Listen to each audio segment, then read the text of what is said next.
Bago yung ICC. Well, may isa pa namang malaking story, di ba? Sinabi yung kay Congressman MS, now considered a fugitive. A fugitive. No, kahit wala pang ano. Yeah.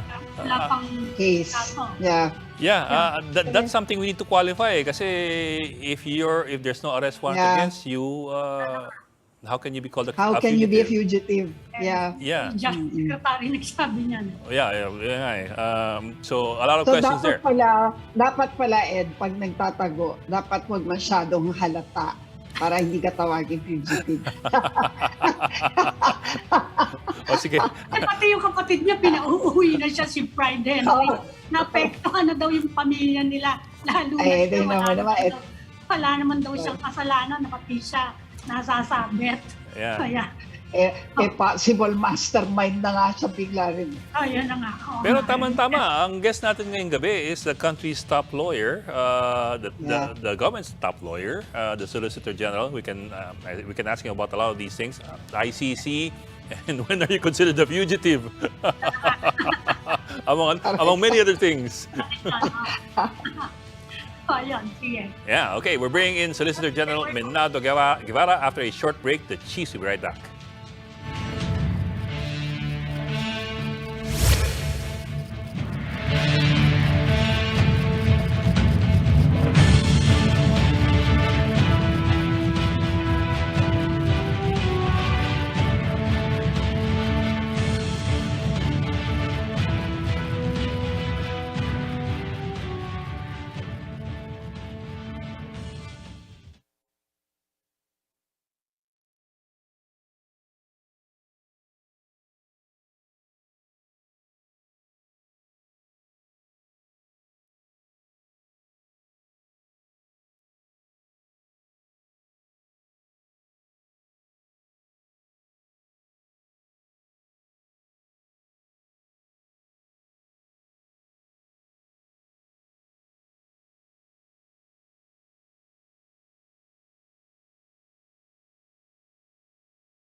Welcome back to Chiefs, and here's one of our favorite guests back on the program, Solicitor General Menado Guevara. Sir, magandang gabi, and welcome back to the Chiefs.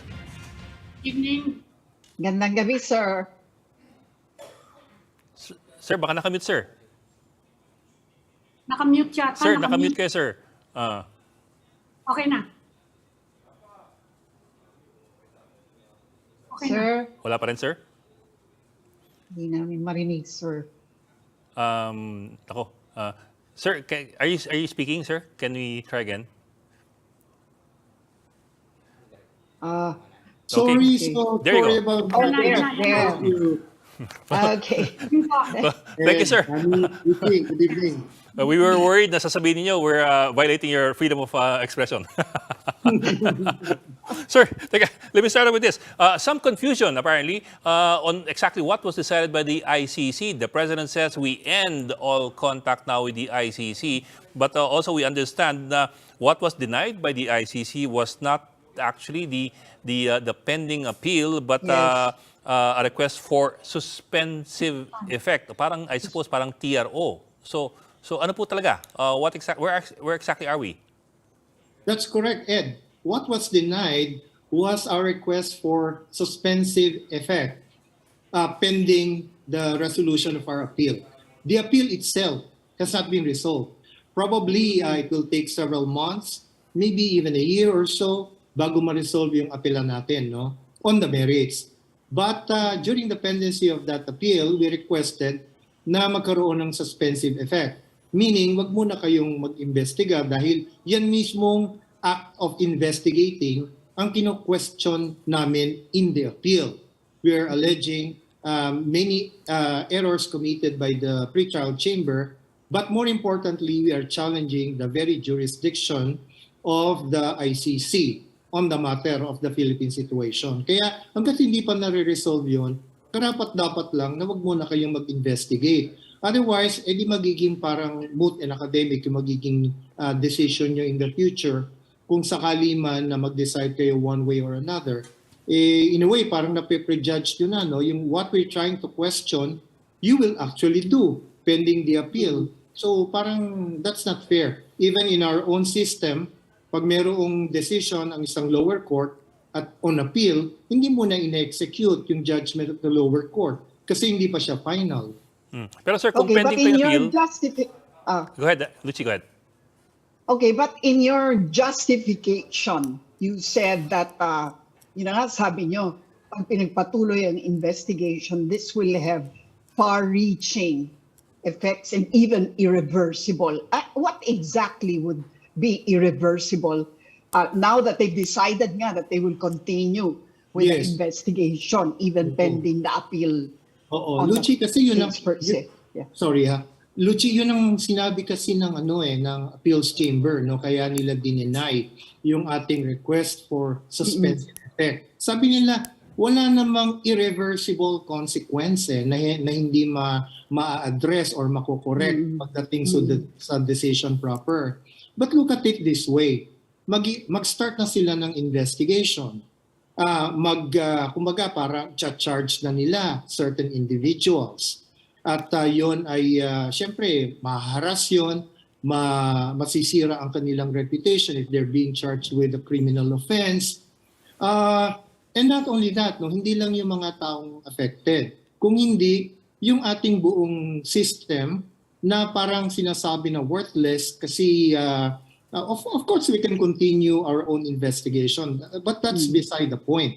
Ang sinasabi ko, bakit kayo mag-i-investigate pa kung ginagawa na namin? So parang ang conclusion ay hindi sufficient yung mga ginagawa nyo at kami na ang gagawa ng dapat yung gawin. So all of this, kumbaga, puts our country in a very bad light. Malaki ang magiging effect niyan in the eyes of the international community. Parang malilinya tayo doon sa mga classes ng tinatawag na failed states or rogue nations, no?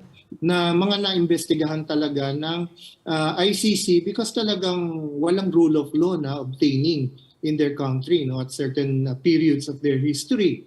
So we do not want that to happen to us. Will be kumbaga parang in the eyes of the international community parang ganun ka-evil, no, yung nangyayari dito sa Pilipinas.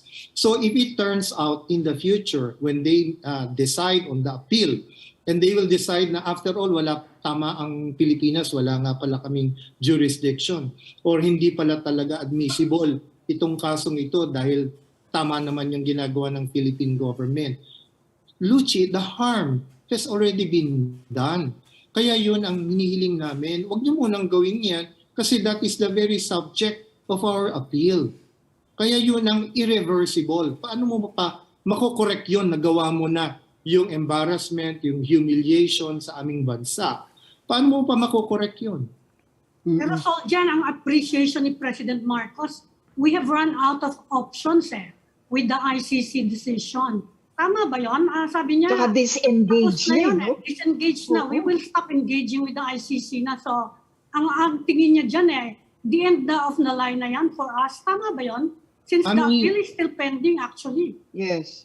Ami, papaliwanag ko na lang sa presidente kasi baka hindi naipaliwanag sa kanyang mabuti na ang na-deny lamang ay yung request for suspensive effect. Hindi naman yung mismong kaso on appeal ang na-dismiss. Baka hindi lang naipaliwanag mabuti yun sa presidente kasi ngayon lang nangyari yung development na yan. Wala nga kaming notice Wala kaming formal notice as a Counsel for the Republic. Bigla na lang lumitaw sa website ng ICC. Biro mo yun, hindi pa kami ni-inform, lumabas na sa website nila.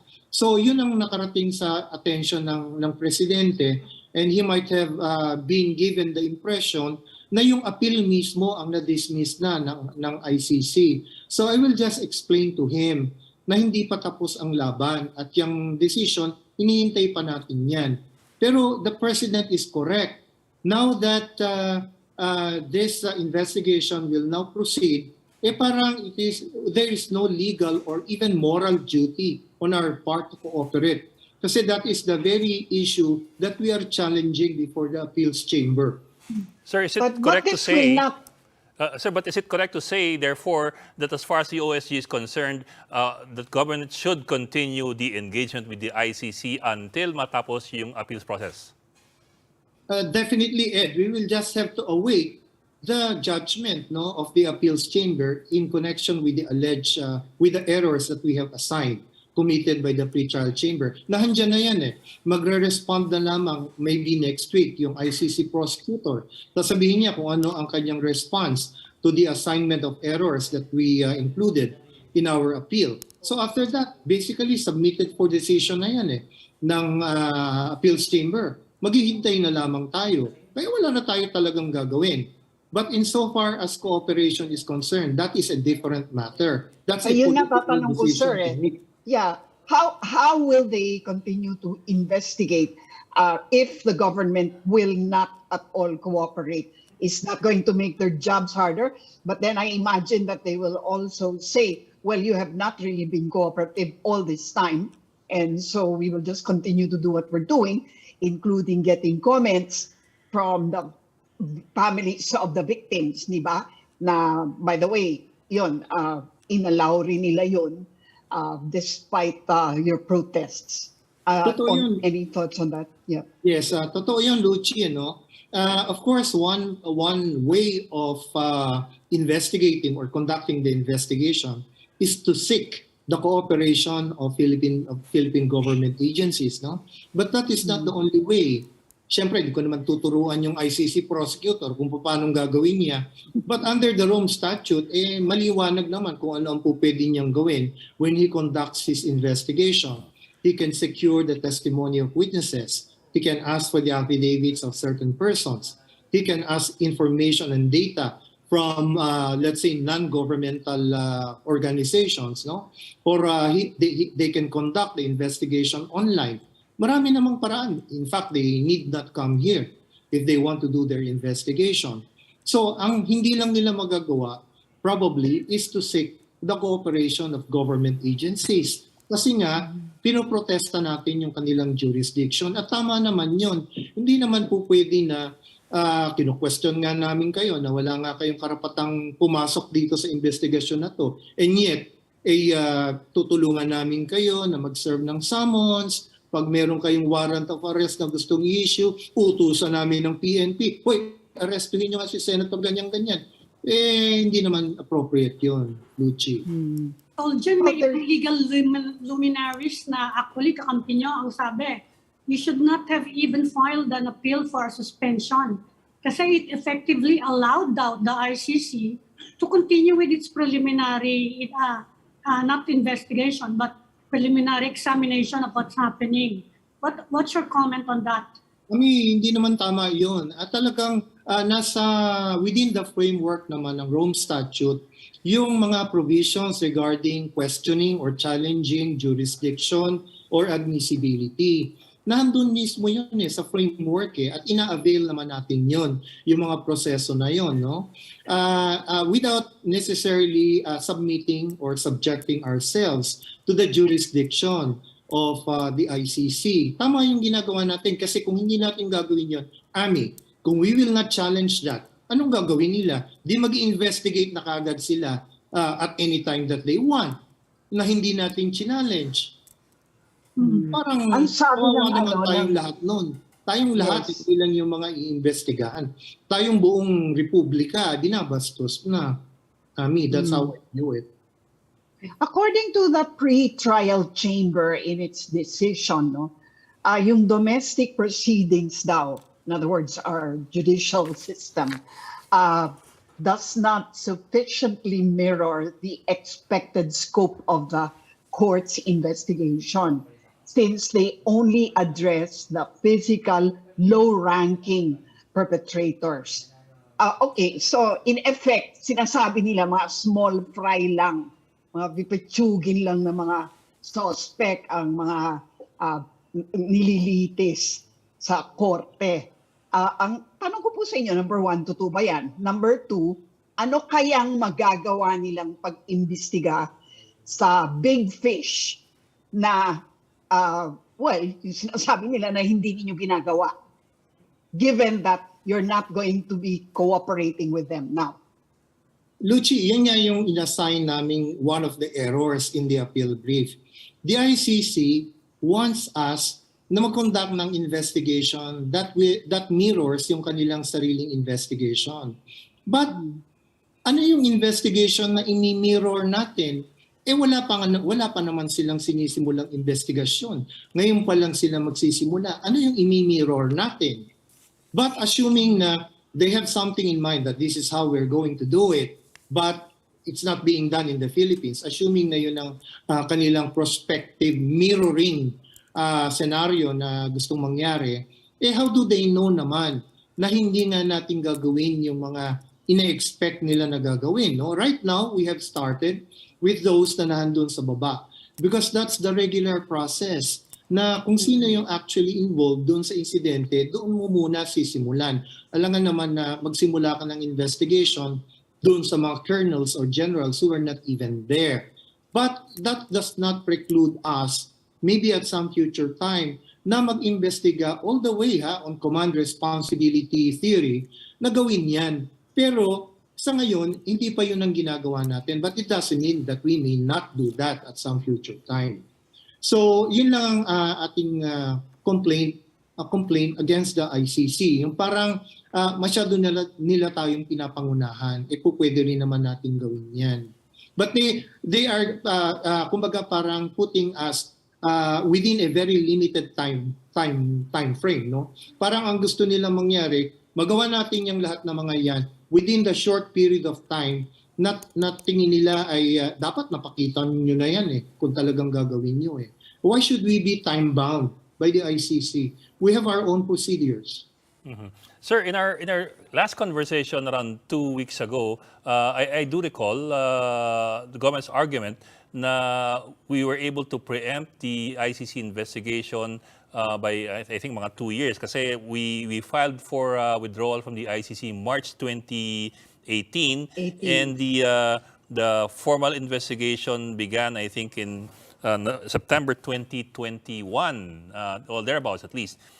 However, si then Prosecutor Fatou Bensouda in June 2021 said when she was still the prosecutor that the Philippines had been under preliminary examination since February 2018 or a month before the Philippines formally announced it was withdrawing from the ICC.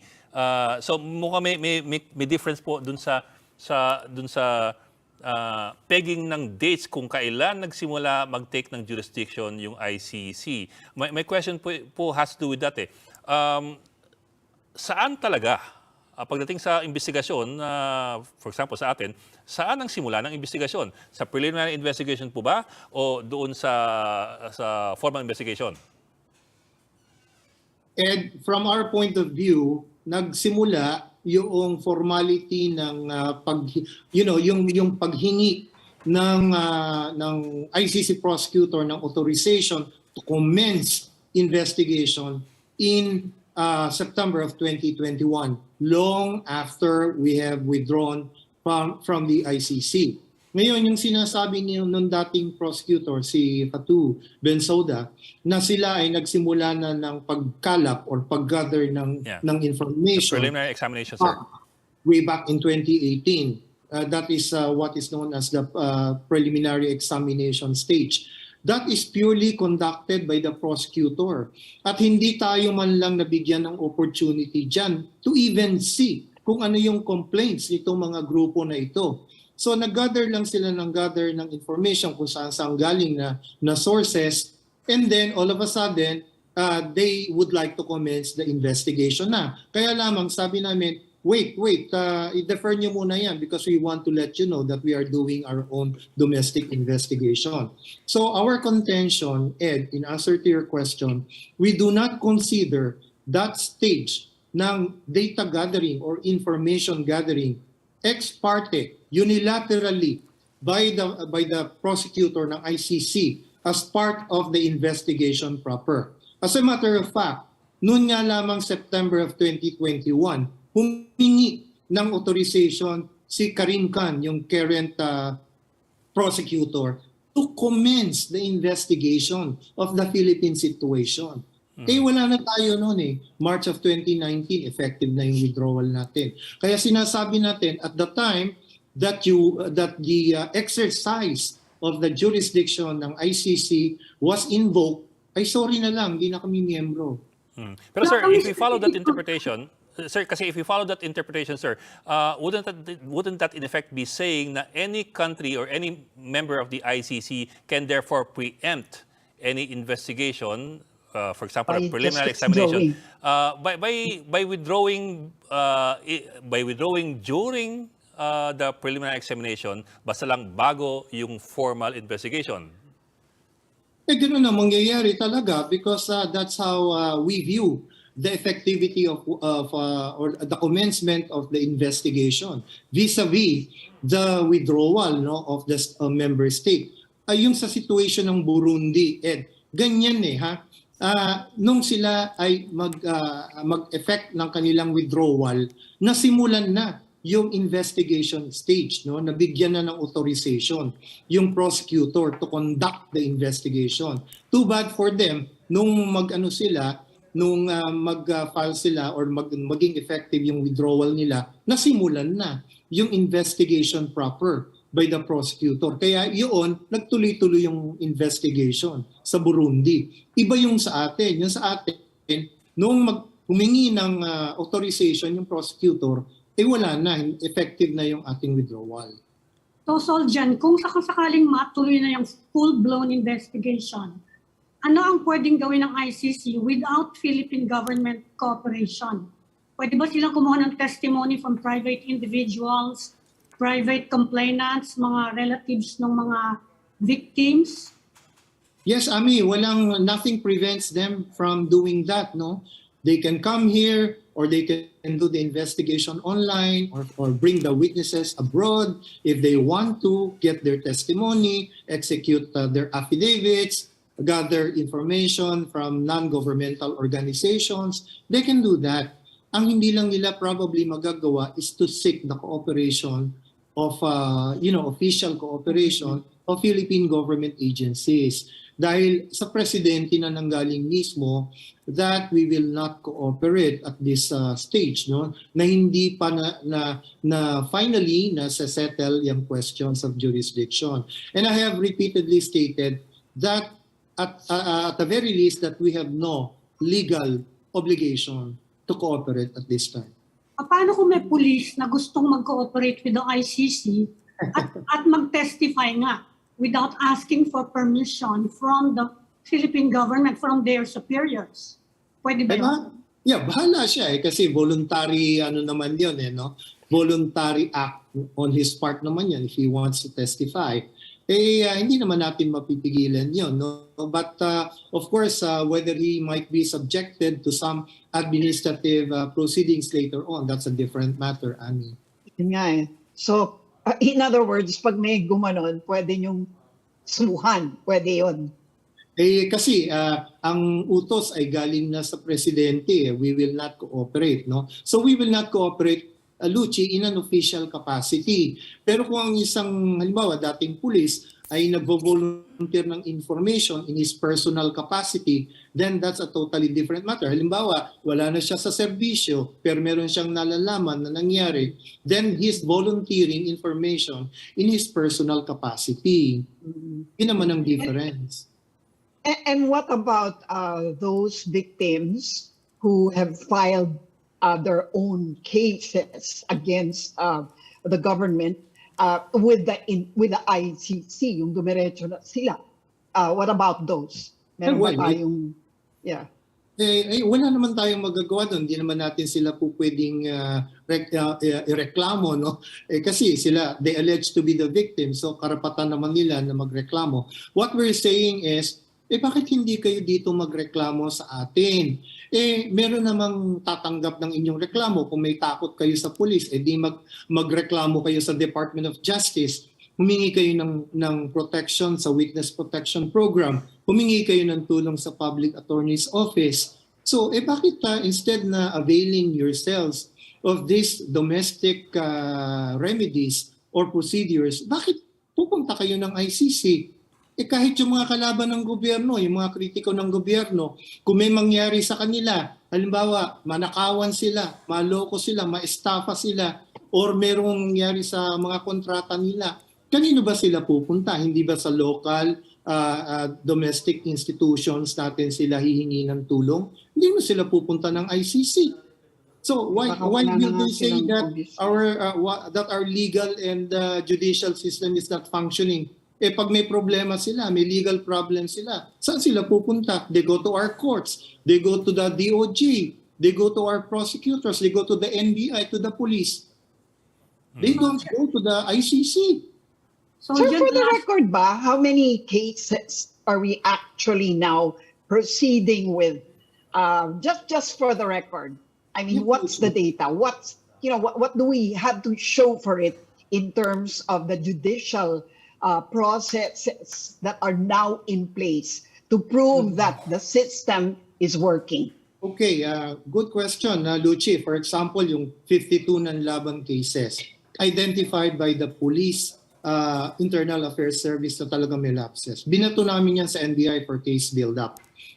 Diyan sa cases na yan, 12 na ang nakarating ng DOJ proper for investigation and may nakarating na rin sa courts. In fact, may mga na-convict na nga, we all know kung sino-sino yung mga police na na-convict, no, for murder. More recently, ito lang month na ito, yung police na na-convict ng murder for the death of Arnaiz and de Guzman, no? Nauna doon, yung meron pa, di ba? May mga nauna, kaya lang hindi pa siya masyadong marami.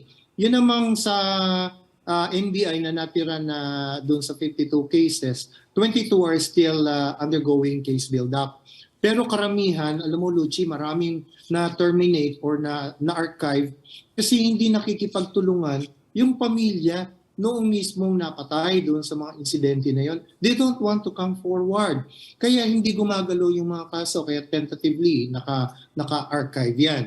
Ngayon, there are 250 other cases na nire-review ulit ng NBI, no, coming from the PNP. But ang dami-dami kasi niyan eh. Hindi naman sabay-sabay na mariresolve yan. Kaya in time, ay meron ding mga resulta that will come out from all of these investigations. But masyado tayong ini-straight jacket ng ICC. They want results within a short period of time. Hindi naman uubra kasi we have to give due process also to the respondents. Di naman ibig sabihin na yung 6,000 na incidents na may namatay.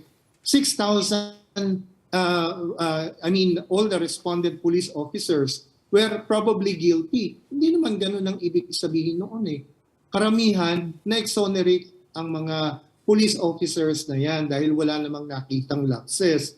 Yun lamang ilan na na-identify. Yun lang binibigyan ng priority. So makita naman natin, Luchi, that the government is doing something about it. Admittedly, may kabagalan ang ating sistema and I'm hoping na yung mga agencies na in charge sa investigation and prosecution will speed it up.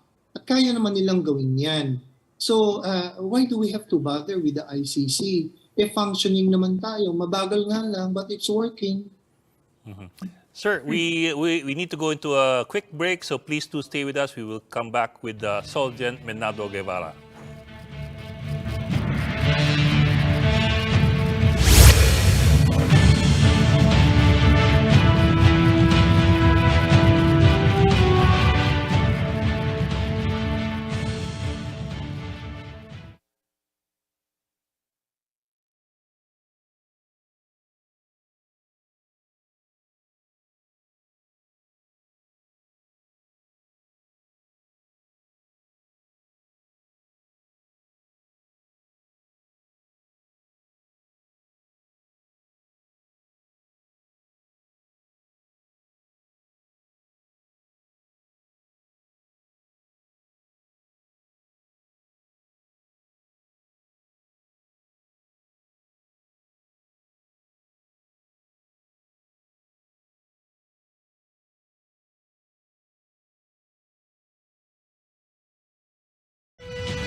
Welcome back to the Chiefs, and still with us, Solicitor General Menado Guevara. Sir, thank you for staying with us, and welcome back to the Chiefs.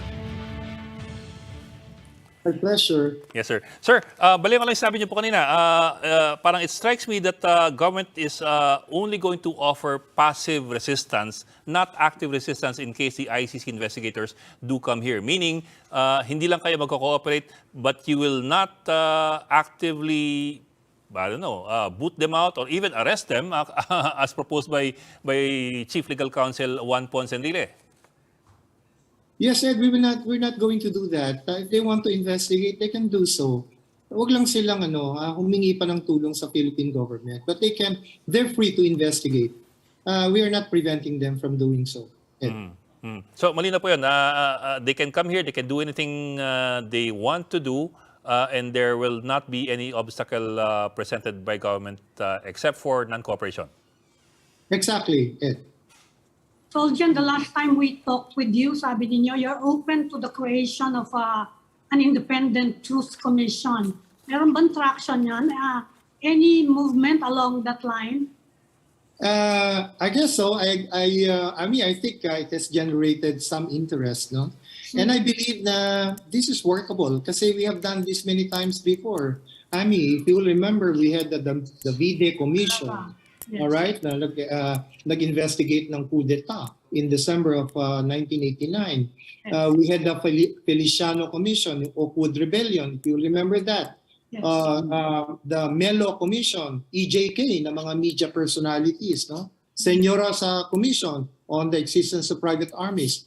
So lahat yan may mga outputs at merong mga nakasuhan because of their independent investigation. So that is also one way of complementing yung regular investigation being conducted by our law enforcement agencies. No?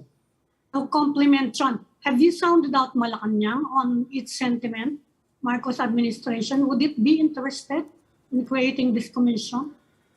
I mean, I submitted a memorandum on that proposal in last year. But I guess parang siguro nakikiramdam muna ang presidente na baka naman sufficient na what we're doing. So maybe that's one reason kung bakit hindi pa talaga nabibigyan ng full attention itong proposal na ito, no? Because we can always say na sufficient na naman yung ginagawa natin. But that is one option na sinasabi ko kanina, Ani, na is available to us. So bakit sasabihin ng ICC na yung mga ganyan, hindi nyo namang ginagawa? How do they know that we will not actually adopt that kind of strategy na focused and flexible, na hindi kailangan magsimula sa baba? Pwedeng kahit sino, patawag. At saka nakafocus, hindi ba? Walang ibang iimbestigahan, yan lang. So will you follow up with Malacanang kung meron ng response to your proposal, considering what's happening now? I'll give it a try, Ami. Kwento niyo sa akin, Especially at this time. Baka sabi ng ICC, ayan, na-pressure tuloy. Hindi, gano'n naman yung commission naman yan. Baka mas mabilis yan, di ba? Mas mabilis yung resulta. Well, that's But sir, true. Because sir, it's a truth commission. Creating an independent commission is practically an acknowledgement that we've had a problematic delivery of the justice system and of the drug war, di ba? In the same way that we had a commission on private armies because of the Ampatuan massacre and Oakwood mutiny because of unrest in the ranks because of corruption, alleged corruption, and so on the line. So basically, it's an acknowledgement na problema talaga yung drug war. Am I correct? Or ano po? Am I pushing too far? Not necessarily, Ed, no? Parang ang gusto lang naman natin is ma-expedite. We're not saying na insufficient yung regular investigation na ginagawa natin ngayon. What we want to say is pwede nating bilisan, and they can complement each other by conducting, let's say, by doing the investigation through an independent commission.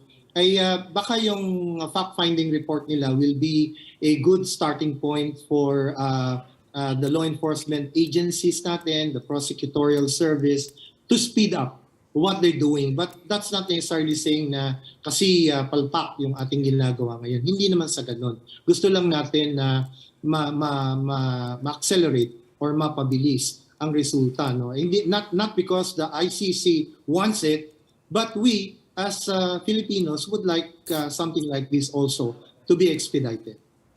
Talking about expediting, no? Of course, si Senator Laila de Lima has also weighed in on this ICC decision, no? So let me just ask you, sir, ano naman nangyayari sa kanya? I mean, is there, kasi ang dami na nag-recant, no? In her favor. So, ano bang status ng kanyang case? Lucy, hindi ko na masyadong nasusundan, no? Kasi wala na ako sa DOJ. Pero in the case of Senator De Lima, kasi yung delay doon sa kanyang kaso, hindi naman purely because of the prosecution's, it's not because of the prosecution's fault, 100%. Because sad to say, she also contributed to that delay. Marami siyang mga orders on trial court na kino-question niya sa Court of Appeal, sometimes nakakarating sa Supreme Court. In the meantime, hindi gagalaw yung kaso sa trial court. So hindi naman as if all the delay has been caused by the prosecution side. The defense also contributed to the delay. Now, as to your question about yung sa mga nagre-retract, no? Yun namang retraction na yun ay subject to cross-examination pa by the prosecutor. Hindi naman ibig sabihin na if somebody retracts, we take that as gospel truth. How do we know kung alin ang totoo doon sa mga nasabi niya? Yung una niyang sinabi o yung retraction niya? How do we know that? Only the judge will be able to determine that after, let's say, the prosecution is given the chance to cross-examine the retracting witness, no? Hindi naman natin pwedeng conclude na dahil may nag-retract ay totoo yung retraction niya. How do we know that? So, Jen, can you give us more details on your proposal dun sa fact-finding or truth commission? Who will head it? Who will appoint the members? And where will the members come from? Internal communication, Abby, kaya parang hindi ko muna masabi. No?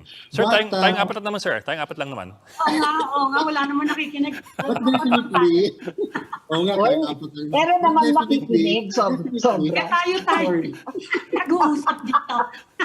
Siyempre, ang i-recommend natin dyan, kung sakali man na yung maging acceptable yung konsepto ng independent commission, siyempre, ang i-recommend natin ay yung mga members na talagang may credibility, no? At talagang masasabi nating independent. Di naman po pwedeng maglagay dyan. No? Kumbaga, parang ilagay natin dyan para sigurado na ma-acquit o ma-dismiss. No? Hindi naman po pwede yun. Kasi makikita naman ng mga tao yun eh. At saka we have seen yung mga independent commissions naman talaga na nagpakita na independent sila. Nag-mention na ako ng ilang commissions in the past. Hindi naman natin kinwestiyon yung mga reports na kanilang sinubmit, yung kanilang recommendations na naging basihan ng action by the government. So, ganun din, pwede rin natin gawin yun dito. Kailangan lang natin magtiwala. Pero sir, we're curious lang kung I mean, I'm sure that you've gotten feedback. It's impossible naman na binigyan yung papel tapos wala man lang comment, di ba? Was there any indication at all or any indicators at all as to whether or not Malacanang was partial, cool, or warm to the very idea of Truth Commission? Wala bang itipong, for example, na ano ba yung si Soljen, tinotrouble naman tayo, wala naman ganun? Wala naman akong naririnig na either favoring it or not favoring it.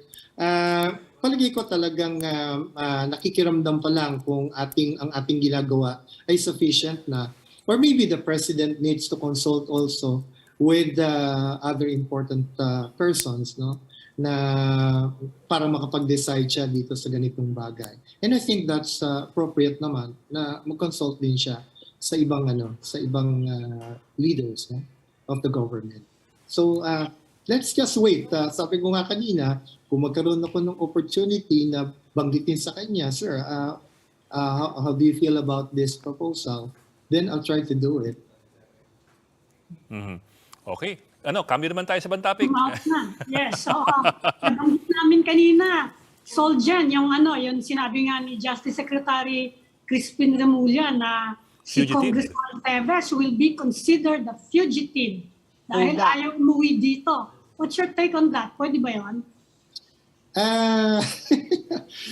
Fugitive kasi siguro in a very general sense ang ibig sabihin ni Secretary Remulla, no?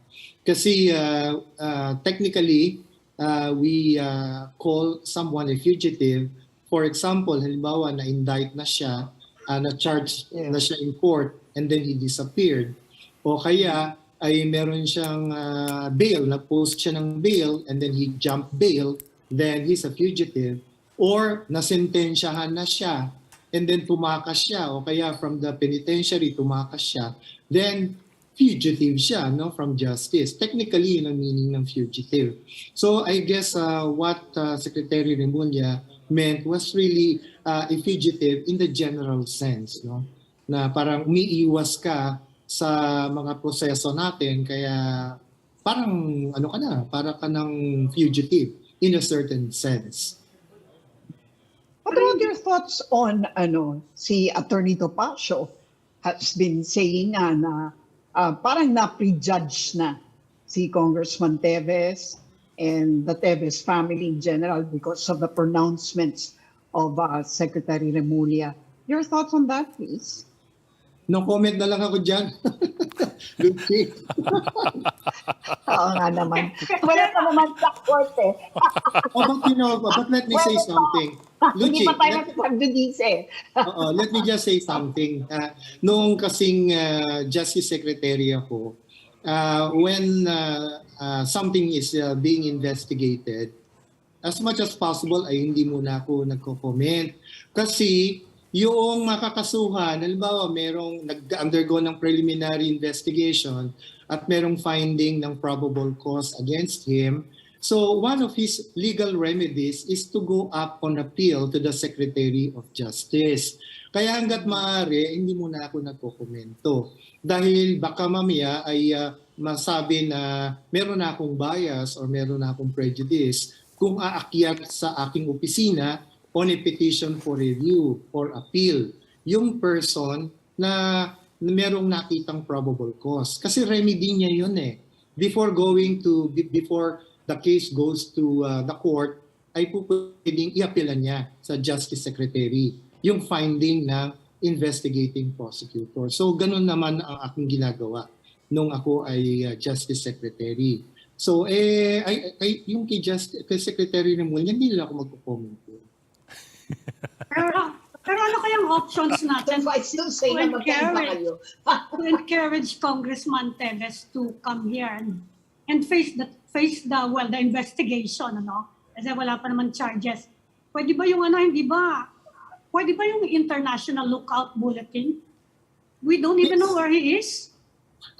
Yung pagkaganyan na under investigation na, no?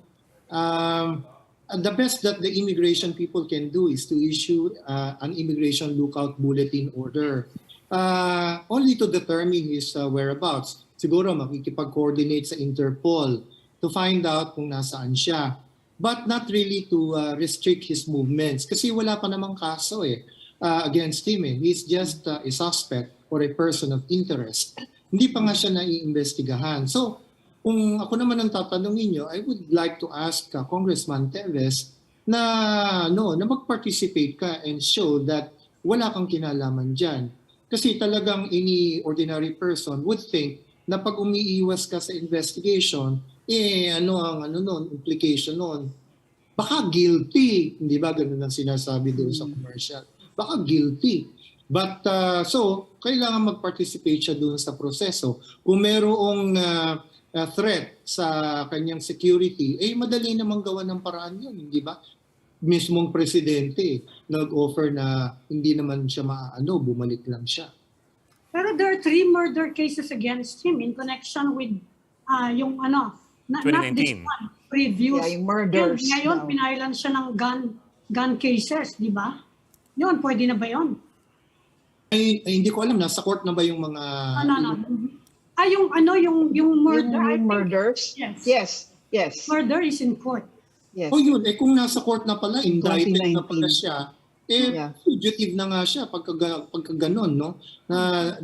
Nasa court na pala and he's not, kumbaga, parang participating, hindi siya nag-appear.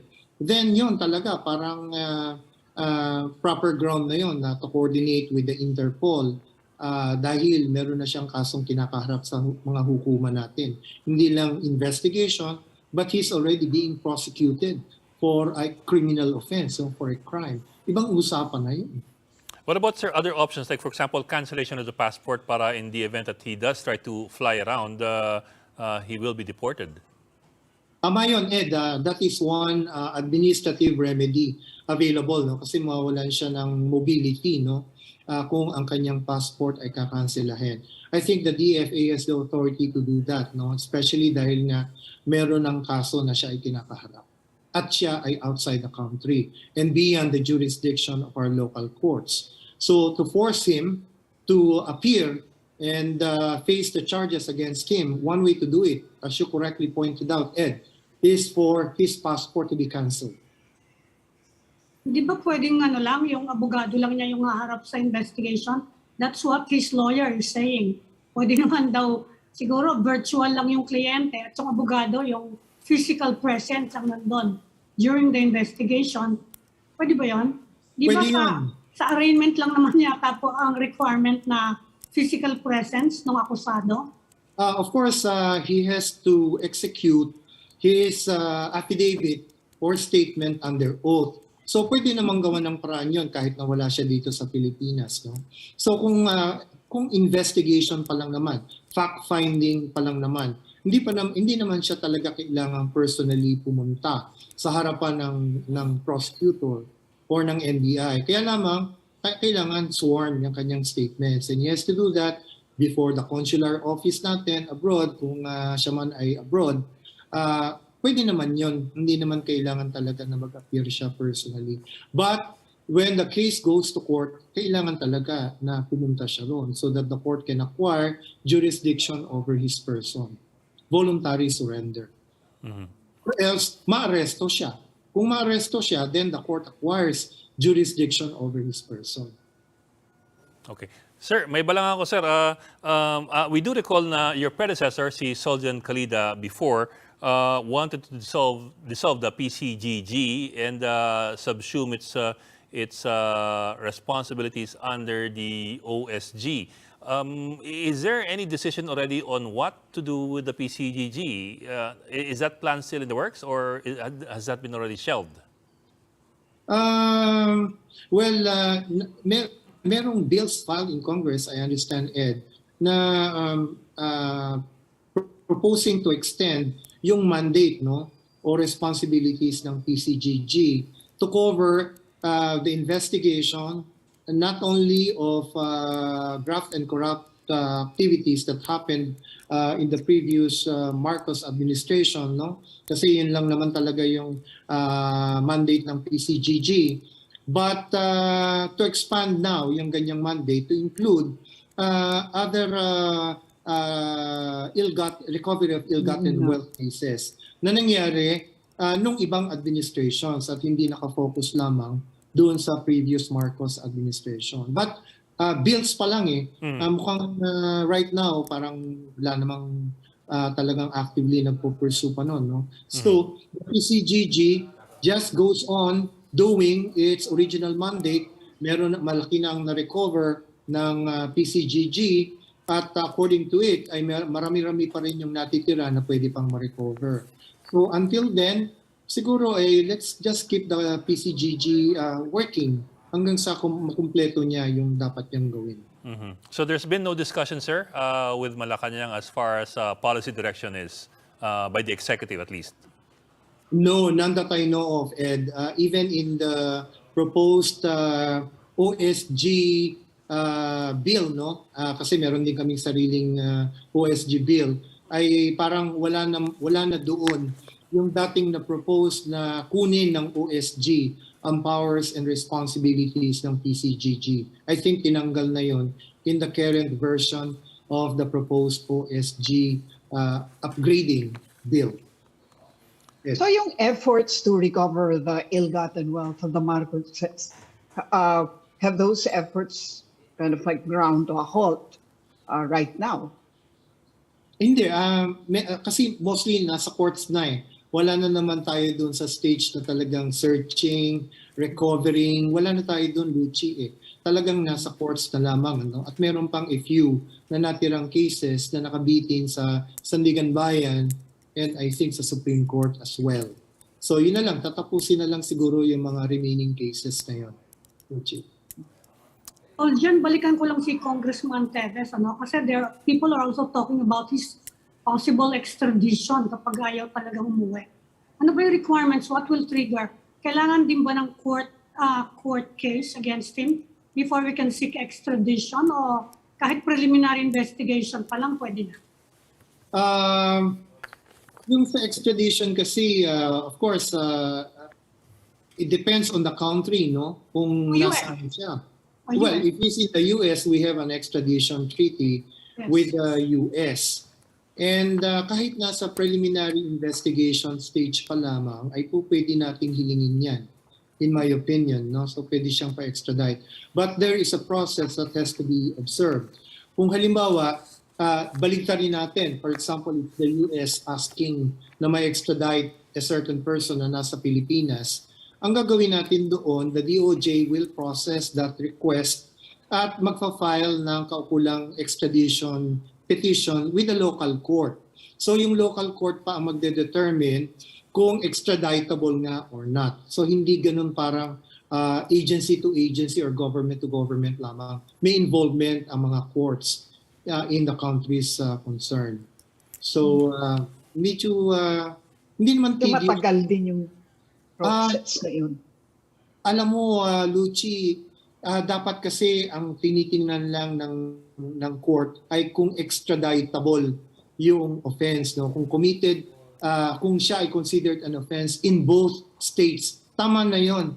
Kaya lamang sometimes doon sa local court, yung defenses mismo ng person to be extradited pinag-uusapan.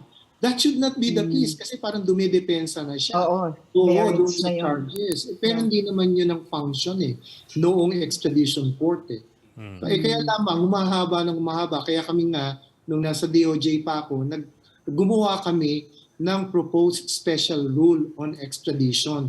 Binigay na namin yan sa Supreme Court para may streamline at wag kung ano-anong extraneous matters ang papasok sa extradition court, no? Limit lang natin kung whether or not extraditable yung offense. Nasa Supreme Court na yung pinag-aaralan na nila yon. Okay. Well, sir, as before, medyo nabitin tayo ulit, but we can always have you again next week. Like, Regular guest na kayo, sir.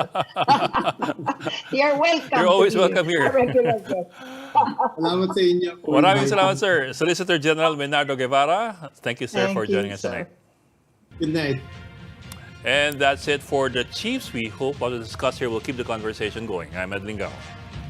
Aming paminto ng The Philippine Star. I'm Luchi Cruz Valdez, News 5. We are One News, all sides, all the time.